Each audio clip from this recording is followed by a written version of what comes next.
আসসালামু আলাইকুম। আশা করি সকলেই ভালো আছেন। সাধারণ বৃক্ষপ্রেমীদের কাছে মোটামুটি ডিফারেন্ট লাগবে গাছটা।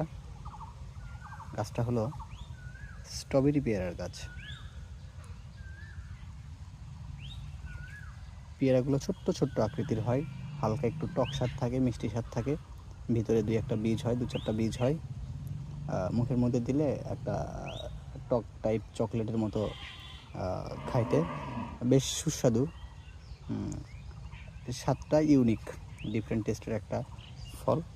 পাতাগুলো দেখে মোটেও পেয়ারার মতো লাগে না, কিন্তু এটার নাম দিয়েছে স্ট্রবেরি পেয়ারা। ছোট ছোট হয়। স্ট্রবেরিতে যেমন একটা টকের ভাব আছে, এর মধ্যে সেই ভাবটা বিদ্যমান থাকে। আর সবচেয়ে মজার বৈশিষ্ট্য হচ্ছে এই জাতটাতে সারা বছরই ফল হয় এবং ব্যাপক পরিমাণে ফল হয়। ছোট একটা গাছ লাগানোর ১ বছর পর থেকেই ফল দেওয়া শুরু হয়। এই গাছগুলোর অলরেডি বয়স প্রায় ১ বছর হয়ে গেছে।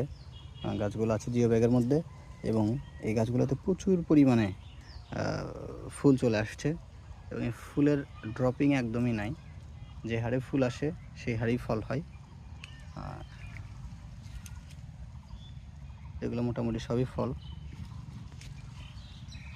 ফলে পরিণত হতে যাচ্ছে মোটামুটি সবগুলোই। বিপুল পরিমাণে ফলের কুঁড়ি দেখা যাচ্ছে। এই যে এগুলোতে ফুল ফুটে গেছে। ফুলগুলো খুবই স্ট্রং হয়, যার কারণে ঝরে পড়ার হারটা কম থাকে। আর এই গাছটা অনেক রোগ প্রতিরোধ ক্ষমতা সম্পন্ন। গাছগুলো যেমন একদম ঝকঝকে তকতকে লাগতেছে, মানে রোগবালাইয়ের হারটা কম, রোগ প্রতিরোধ ক্ষমতা অত্যন্ত ভালো। এটাতেও ফুল আসছে, ফল টিকে যাবে এখনই। সমান হারে সারা বছরই মোটামুটি ফল দেয়। তো আপনার সংগ্রহে ডিফারেন্ট টাইপের একটা পেয়ারার ভ্যারাইটি রাখতে পারেন। চারাগুলো আমাদের কাছে পাবেন খুবই সীমিত মূল্যে, বাজেট ফ্রেন্ডলিই থাকবে ইনশাল্লাহ। গাছগুলো আছে ৮ গ্যালন জিও ব্যাগে। প্রত্যেকটা গাছই জিও ব্যাগের মধ্যে আছে।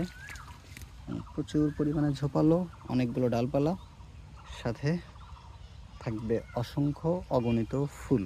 ধন্যবাদ ভিউয়ার্স, সকলেই ভালো থাকবেন। আসসালামু আলাইকুম।